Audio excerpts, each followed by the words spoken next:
First is the reward if the suspect is killed. Second, is the funding of planned operations. And the third is the refund of operational expenses. And yung tiwala po ng mga tao, whether victims of criminals sa gobyerno. Kanina po may sinasabi yun. Until 2016 July, Mr. Chair. Until 2016 July. Can you speak louder?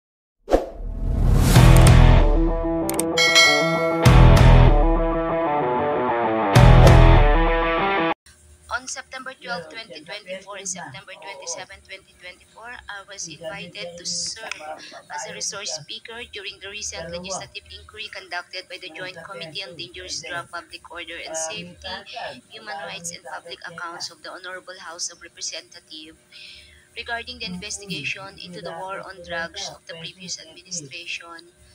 During these hearings, I was asked several questions concerning my knowledge or involvement in the deaths of 3 Chinese inmates of the Davao Penal Colony and the death of General Wesley Barayuga, all focusing on the alleged extrajudicial killings of the aforementioned individuals. I was also questioned about my relationship with the former president, as well as my career as a police officer and my tenure as the general manager of the Philippine Charity Statistics Office.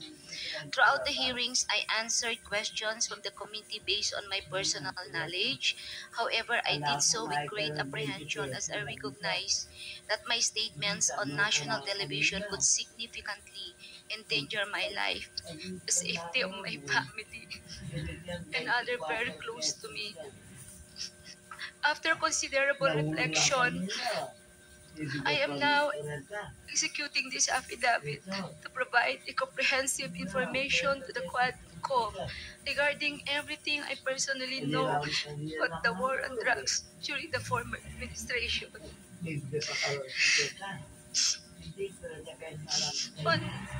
On May 2026, I received a call from the President, Rodrigo Roa Duterte, at approximately 5 a.m., instructing me to meet him at his residence in Doña Luisa, Davao City. I was already acquainted with the mayor, having served as the station commander in one of the police stations in Davao City during his tenure.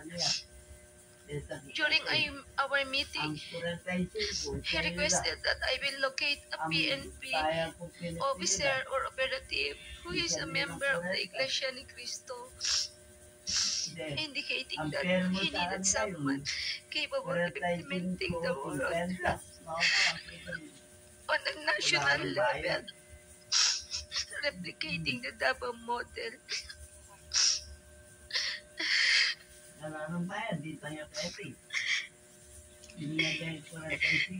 Davao model referred to the system involving payment and rewards.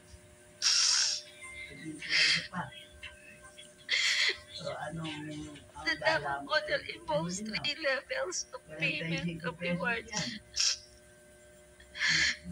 First is the reward if the suspect is killed.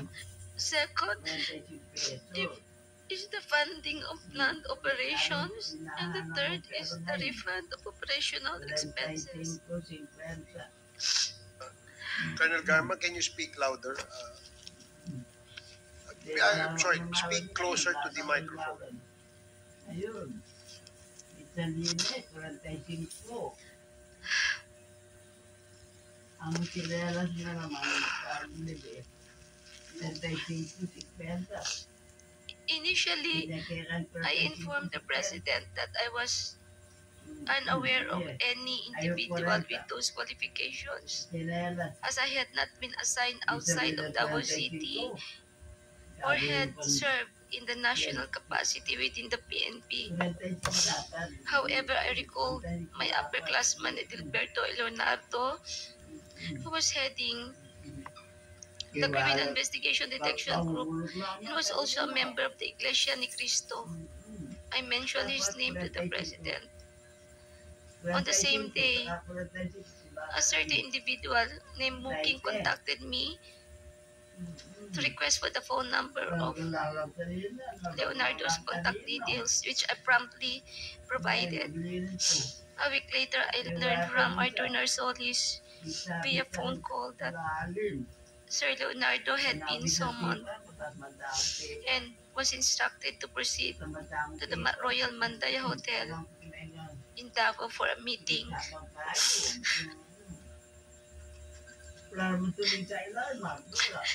Leonardo informed me later that he stayed at the hotel for almost 3 days, during which the president directed him to organize, according to Sir Leonardo, a task force which he understood as PAOK-TF. When Leonardo relayed this information, urged me to join the task force, I declined first, citing my lack of experience in handling said operations. Leonardo subsequently informed me that he had prepared a proposal routed to Bongo outlining the task force, which would encompass Luzon, Visayas, and Mindanao. I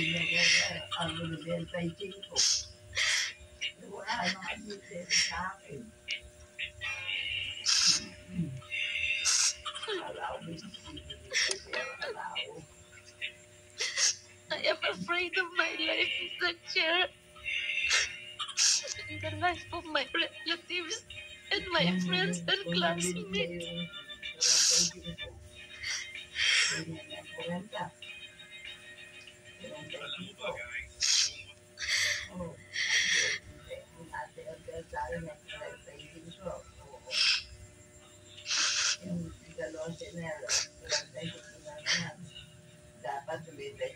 Leonardo subsequently informed me that he had prepared a proposal routed to Bongo confirming the task force operation, which would encompasses Luzon, Visayas, Mindanao.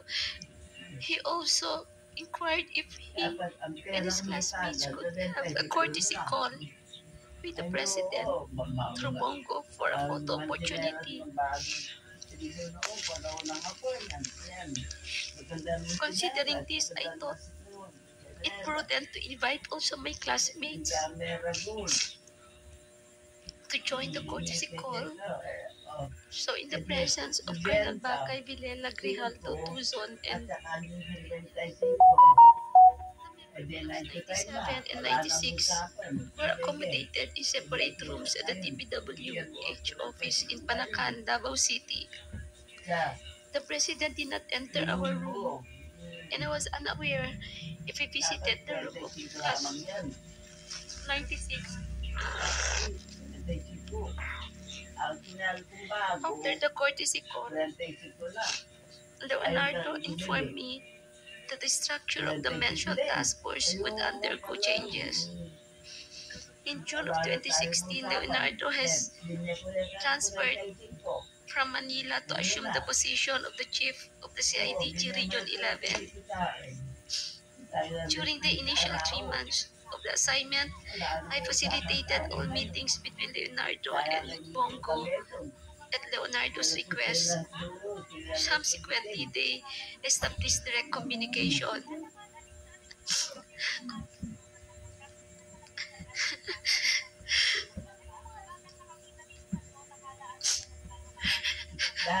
Leonardo informed me that he had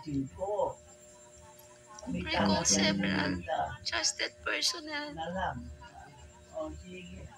namely Lester, Romeo Pagtat, Rodel Servo, Palma, Peter Parungo to serve as operative for the task force. Notably,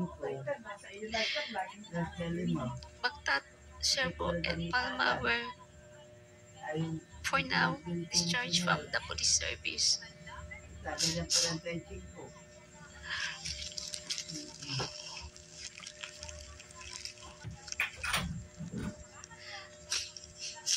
Romel Bactad, Servo, Palma were all former police officers stationed at the CIDG 11 office.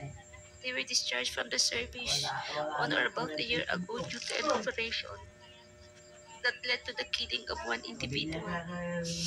Lester Berganyo is a provide citizen, while Peter Parunga was a former detainee of CIDG due to a charge of rape that has been cleared.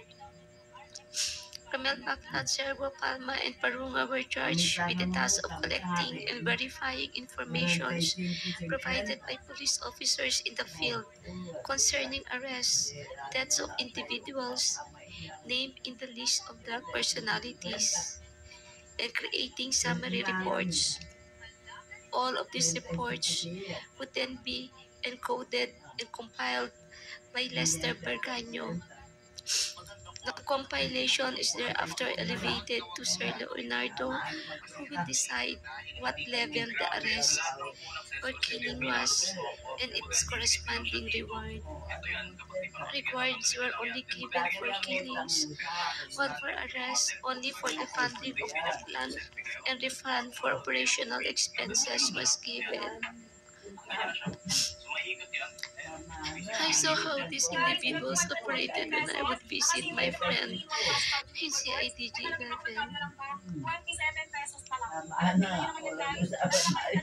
He conveyed that the task force would be structured differently, and that he submitted a document to Bongo detailing the task force operation, including an overview of the current drug landscape in the Philippines.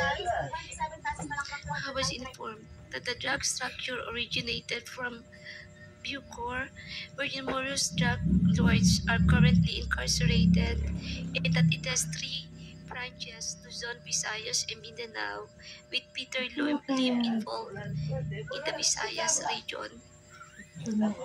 Once the task force became operational, I later learned that all compliance funds, refunds for operational expenses, and rewards for agents were processed through the account of Peter Parunga.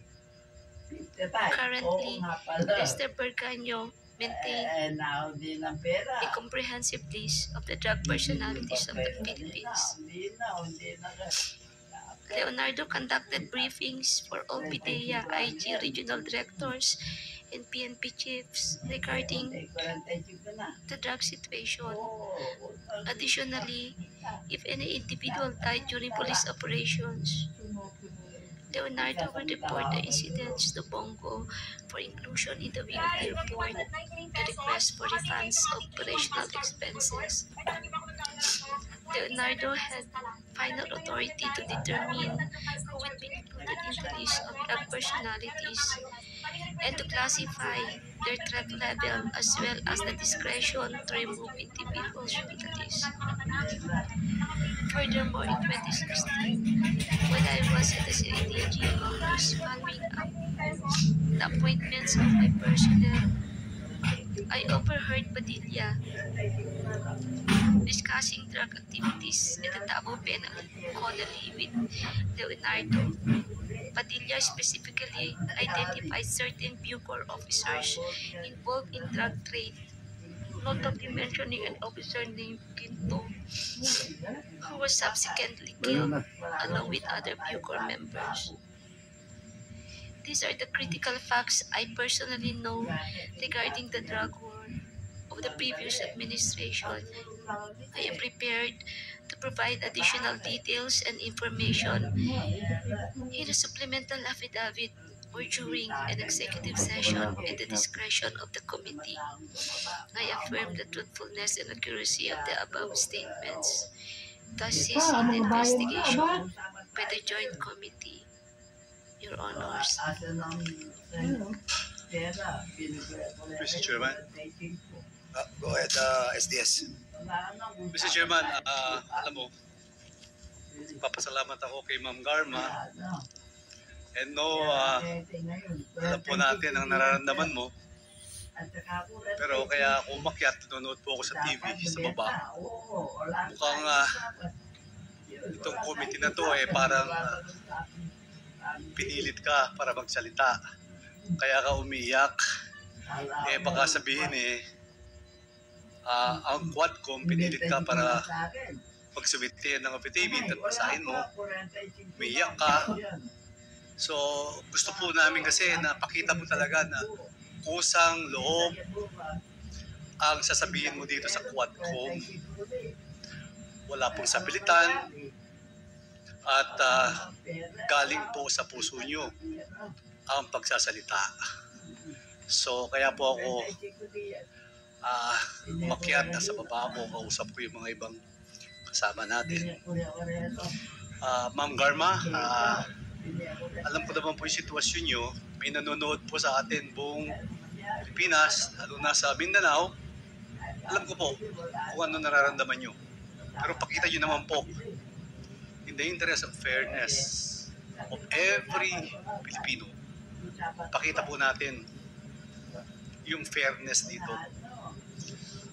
Kung titignan nyo po yung mukha nyo sa TV, ang analisa po namin, parang itong committee na to, which is ako na bigla, may affidavit kayo. Kaya ako po sana kung pwede, kasi hindi po naiintindihan yung mga binabasa nyo, yung mga nanonood. Yung affidavit nyo, hindi po naiintindihan yung mga televiewers natin. Kung kayo nandito, naiintindihan nyo, pero pag nasa TV kayo, hindi nyo po naiintindihan yung mga sinasabi nyo. Mr. Chair, on that note, kung pwede po, magpahingat siya, huwag siya umiyak, sabihin niya lahat in a clear reading, in a clear words. Ako po, I move sana para basahin niya ulit yung kanyang affidavit, Mr. Chairman. Salamat po. Siguro, Miss Rohina Garma, we will give you time to be composed, and we cannot blame you doon sa inyong emotion. Ako rin, nabigla din ako doon sa kasi it's a sudden turnaround, no? From the last mga hearings po natin, and suddenly we will be receiving an affidavit like this, no? Siguro marapat naman pong sabihin natin sa committee to kung somebody forces you to execute an affidavit like this, that a while ago, the reason why we're asking Congressman Manuel to hold his gun, kasi nga I was able to see the affidavits, and I really wanted to read muna for a while, and 4 pages lang naman po yun. So nakakagulat din po yung nilalaman ng inyong affidavit dahil a complete turnaround. So meron po bang pumilit sa inyo para i-execute itong affidavit na to? Wala po, Mr. Chair. It took me 1 week to make some reflections. And what pushes you to execute? I realized the truth will always set us free, Mr. Chair. And at least I will be able to contribute if we really want to make this country a better place to live and for our children. I think we have to do something para maibalik po yung trust sa PNP, magkaroon po ng reform sa PNP, and yung tiwala po ng mga tao, whether victims of criminals sa gobyerno. Kanina po may sinasabi kayo na natatakot kayo sa buhay niyo at sa pamilya niyo. Saan po kayo natatakot? Of course po, it's normal, Mr. Chair, when you speak the truth, you cannot please everyone. And it's normal to anybody to have that mixed emotion. But still, it took me 1 week to make reflections. And I realized I need to do my part po. Dahil po ba sa relasyon niyo sa nakaraang administrasyon kay former President? Kaya po ang damdamin niyo po ay mixed emotion. Normal lang naman bilang tao po, Mr. Chair. Pero what prevailed after a week of reflection is, I always say, the truth will always set me free. I want a better place, a better PNP, Mr. Chair. Yes, Mr. Chairman, Ma'am Garma, we are all on the same page. Kaya ginagawa po natin to para sa taong bayan. Maayos, PNP, mawala ang extrajudicial killing, yung drugs. Kaya nandito po tayo. Yung sinasabi niyo po, we are totally agree on that. Kaya gusto ko lang pong i-clear at sinagot nyo na walang pumilit, nag-meditate ka for how many days before you prepare that affidavit na bigla nga ako ngayong Quadcom hearing na meron po kayong affidavit. So on that note, Ma'am Garma, pag-compose na po kayo, ayos na po kayo, pwede nyo po ulit basahin ang inyong affidavit. Salamat po, Mr. Chairman. Okay. SDS, are we going to ask Ms. Garma to read again Please, Mr. Chairman. kanyang affidavit, no? We hope, kasi kanina medyo hindi ko rin po naiintindihan, no? Luckily, I was able to read na yung ating pong affidavit. So, siguro kung compose na po kayo, para po maintindihan, kasi napaka-importante po nito, no? Nung binabasa ko din po, medyo na-shock din po ako. So, basically, siguro, we will give you another chance para po mabasa itong affidavit as requested and moved by SDS Don Gonzales. So, now, you have the floor again, Ma'am Rohina Garma.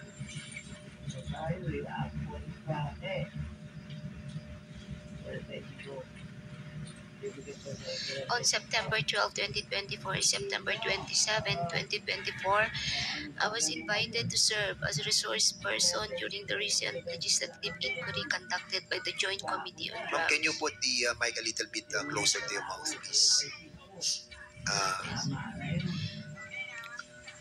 During these hearings, I was asked several questions concerning my knowledge or involvement in the deaths of 3 Chinese inmates at the Davao Penal Colony and the death of General Wesley Parayuga, all focusing on the alleged extrajudicial killings of the aforementioned individuals.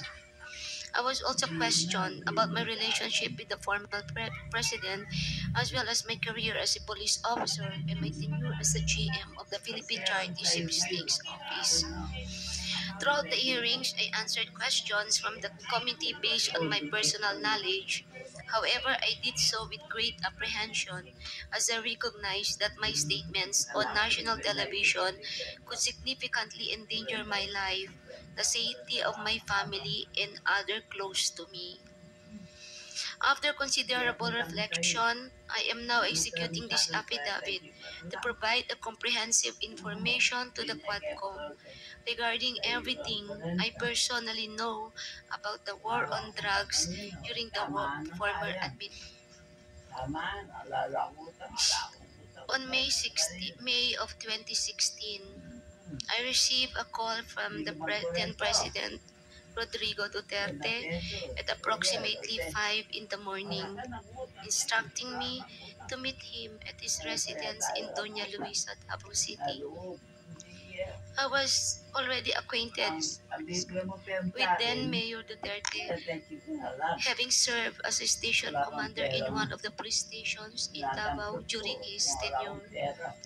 During our meeting, he requested that I locate a PNP officer or operative who is a member of the Iglesia ni Cristo, indicating that he needed someone capable of implementing the war on drugs on a national scale, replicating the Davao model. The Davao model referred to the system involving payment and rewards. The Davao model involves 3 levels of payments of rewards. First is the reward if the suspect is killed. Second is the funding of planned operations. Third is the refund of operational expenses. Initially, I informed the President that I was unaware of any individual with those qualifications, as I had not been assigned outside of Davao, nor had I served in a national capacity with the PNP. However, I recall my upper classmate, Edilberto Leonardo, who was handling the criminal investigation detection group and was also a member of the Iglesia ni Cristo. I mentioned his name to the President. On the same day, a certain individual named Muking contacted me by the phone to request Leonardo's contact details, which I promptly provided. A week later, I learned from Arthur Narsolis via phone call that Leonardo had been summoned and was instructed to proceed to Royal Mandaya Hotel for a meeting. Leonardo informed me that he stayed at the hotel for 3 days, during which the President directed him to organize a task force similar to PAOK-TF. When Leonardo relayed this information and urged me to join the task force, I declined, citing my lack of experience in handling such operations. Leonardo subsequently informed me that he had prepared a proposal routed through Bongo outlining the task force operations, which would encompass Luzon, Visayas, and Mindanao. He also inquired if he and his classmates could have a courtesy call with the President through Bongo for a photo opportunity. Considering this, I thought it would be prudent also to invite my classmates, Bakay, Vilela, Grijaldo, Tuzon, and Dueñas, to join the courtesy call. The members of Class 97 and Class 96 of PNPA were accommodated in a separate room at the DPWH office in Panacan, Davao. The President did not enter our room, and I was unaware if he visited the room of Class 96. This is 96 or not 97. After the call to call, Leonardo informed me that the structure of the intended task force would undergo changes. In June of 2016, Leonardo was transferred from Manila to assume the position of the chief of the CIDG in Region 11.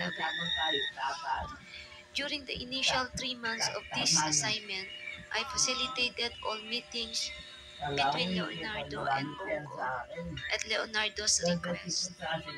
Subsequently, they established direct communications. Leonardo informed me that he had recalled several trusted personnel, namely, I met Lester Berganyo, Romel Bactat, Rodel Serbo, Michael Palma, and Peter Parungo to serve as operatives for the task force. Notably, Romel Bactat, Rodel Serbo, and Michael Palma were all discharged as police officers. Romel Bactat and Romel Serbo, Michael Palma were all former police officers stationed at CIDG 11 office.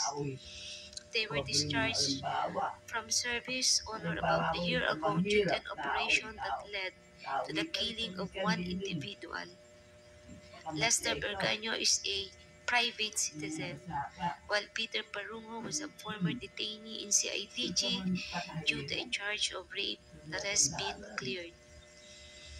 Romel Bactat, Rodel Serbo, Michael Palma, and Peter Parungo were charged with the task force of collecting, verifying informations provided by police officers in the field concerning arrests or deaths of individuals named in the list of groups of terrorists, and creating a summary report. All of these reports would then be encoded, compiled by Lester Berganyo. The compilation is thereafter elevated to Leonardo, who will then decide what level the arrest or killing was and its corresponding reward. Rewards were only given for killings, while for arrests, only the funding of the Copland and a refund for the expenses was given. I saw how this individual operated when I would visit the CIDG office in Region 11 to see my friend Lodlon. He also conveyed to me that the task force would be structured differently, in that he submitted a document to Bongo detailing the task force operation including an overview of the current drug landscape in the Philippines. I was also informed that the drug structure originated from Bucor, where numerous drugs were incarcerated, and that it has 3 branches: Luzon, Visayas, and Mindanao, with Peter Lim involved in the Visayas region. Once the task force became operational, I later learned that all Copland funds, refunds for operational expenses, and rewards for agents were processed through the bank accounts of Peter Parungo at Metrobank, PTO, and PS Bank. Concurrently, Lester Berganyo maintained a comprehensive list of the drug personalities in the Philippines. Leonardo conducted briefings for Orpidea, IG, regional directors, and PNP chiefs regarding the operations. Additionally, if any individual died during police operation, Leonardo would report the incident to Bongo for inclusion in his weekly report and request for refunds of operational expenses. Leonardo had the final authority to determine who would be included on the list of drug personalities and to classify their threat levels, as well as the discretion to remove individuals from the list. Furthermore, in 2016, while I was at the CIDG office, following up on personal appointments, I overheard Superintendent Padilla of Bucor discussing drug activities at the Davao Penal Colony with Leonardo. Padilla specifically mentioned certain Bucor officers involved in the drug trade, notably mentioning an officer named Ginto, who was subsequently killed along with other Bucor members. These are the critical facts I personally know regarding the drug war of the previous administration. I am prepared to provide additional details and information in the supplemental affidavit or during an executive session at the discretion of the committee. I affirm the truthfulness and accuracy of the above statement to assist in the investigation by the Joint Committee on Dangerous Drugs, Public Order and Safety, Human Rights, and Public Accounts of the Honorable House of Representatives, the Quadcom. Mr. Chair. Tapos na po kayo, ma'am? Yes, Mr. Chair. So, on that note, ma'am, maraming salamat ulit sa pagbasa niyo sa inyong affidavit. Thank you, Mr. Chairman. Thank you, Congressman Gonzales. So the first to interpolate, Congressman